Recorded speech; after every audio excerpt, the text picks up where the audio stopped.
Hi, I'm Jacosa Wade, and I'm a writer in progress. I wasn't always a writer in progress, although that's what I thought I would be. My life took many different paths, and the books I'm going to share with you today are the books that led me back to embrace my writing life. I wrote my first short story when I was 7. I loved it. It was fun, it was exciting, it was wow. I didn't get much support for that, and so I didn't think much of it. But I read ferociously, was reading a book a day. My father said I had to slow down, but I couldn't. I just kept going. And then in 6th grade, Mrs. Moriarty gave me this little book, The Snow Goose by Paul Gallico.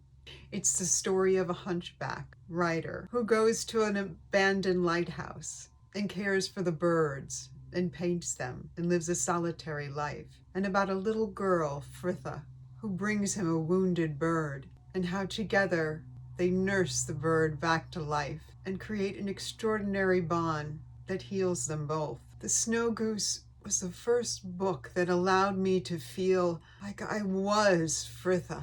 It was extraordinary. It was illuminating. It made me feel whole, being a part of somebody else, being one with somebody else. Books do that, and this book does that for me again and again. I read it every year. At least once. I gift it to people I love so that they can experience the power of a story that just grows deep in your heart. After reading The Snow Goose, I thought, wow, wouldn't it be incredible to figure out how to do that? But I didn't have a clue. And so I went on my way and became an actress. And I was working here and there and all around the square. And I was in sort of a rough patch trying to make my transition. And I went to this intensive writing workshop called The Mastery in New York City. And in the middle of the workshop, I lost my voice. It was just gone. I had nothing. An actress who can't express herself. And after the workshop, my instructor, Diana, came up to me and said, we need to talk. She goes, what's going on with you? And I told her the highs and lows, and also mentioned that I was having a lot of medical issues. One in particular, my doctor said I would have to use this medication for the rest of my life. And she said, you need to read this book, Heal Your Life by Louise Hay. And I'm like, oh yeah, right. She said, it's really powerful. Louise Hay lists all of the medical issues that you might have. In the center, she lists all of the emotional and psychological blocks that could be creating said condition. And in the third column, she gives all of the key affirmations that will help you break through those blocks. I committed to using this book daily, 3 months. I said the affirmations, I wrote the affirmations, I became the affirmations, and within 3 months, my medical problem was gone, and I've never had the issue again. So naturally, I picked up Louise Hay's You Can Heal Your Life. I did every exercise. I read every chapter multiple times, highlighted, wrote out the affirmations, did the deep work, made amazing discoveries, and for the very first time in my life, I realized I had been going through life like a victim. I was letting life steamroll over me, and Louise Hay showed me that I could take control of my life and build the kind of life that I wanted. At that time, I thought I would be an actress. The universe had a different idea about that. So I'm going along, I'm acting, I'm not acting, I'm sort of acting, I am acting, I'm in a role, I'm not in a role. And I was working at a regional theater and kind of struggling with auditions. And a friend of mine that I had been on tour with said, you need to read The Artist's Way by Julie Cameron.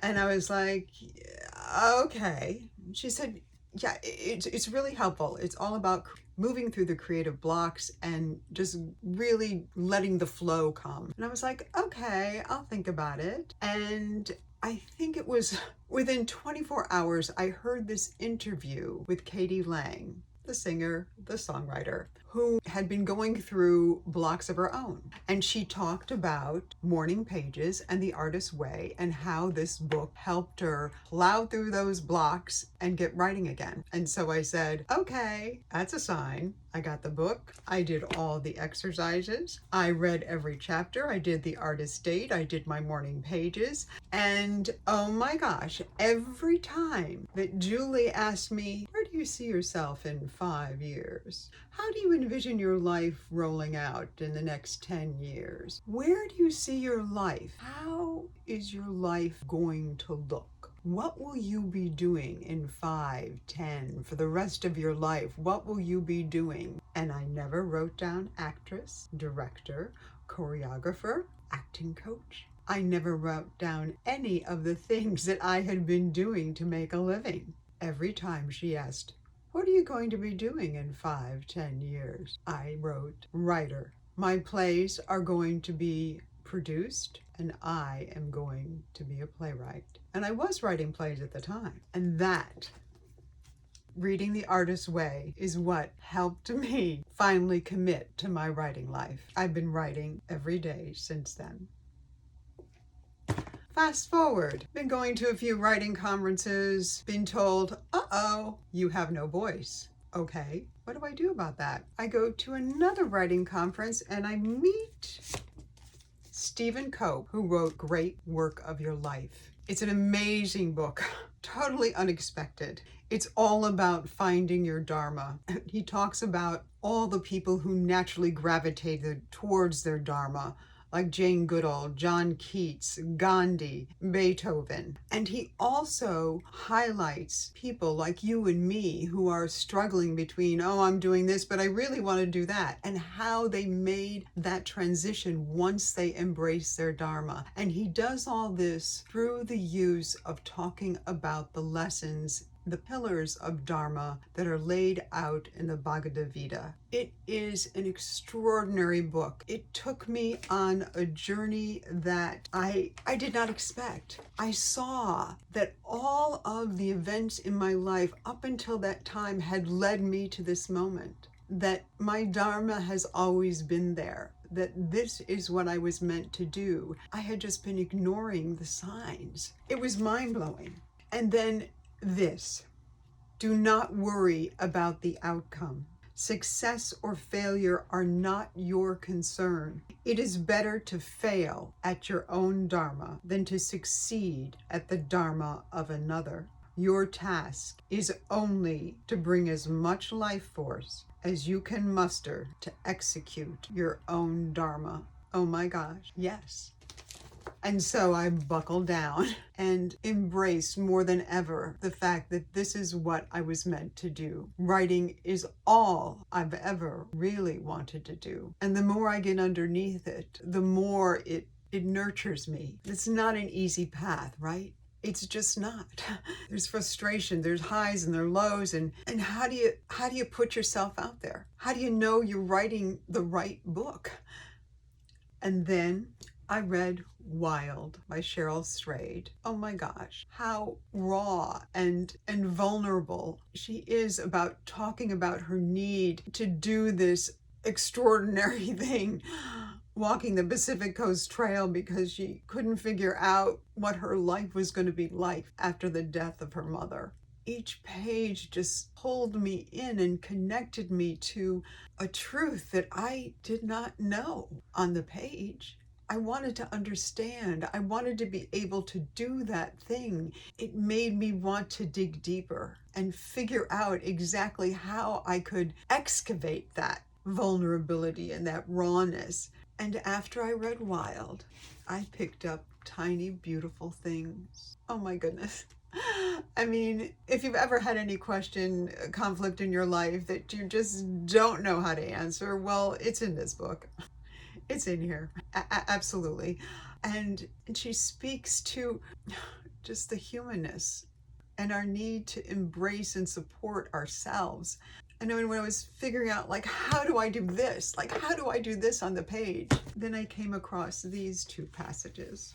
I lowered myself to the notion that the absolutely only thing that mattered was getting the extra beating heart out of my chest, which meant I had to write my book, my very possibly mediocre book, my very possibly never going to be published book, my absolutely nowhere in the league of the writers I admired so much that I practically memorized their sentences book. It was only then, when I humbly surrendered, that I was able to do the work I needed. Don't lament so much about how your career is going to turn out. You don't have a career, you have a life. Do the work, keep the faith, be true blue. You are a writer because you write. Keep writing and quit your bitching. Your book has a birthday. You don't know what it is yet. I am a writer because I write. And these are the books that remind me that I am on the right path.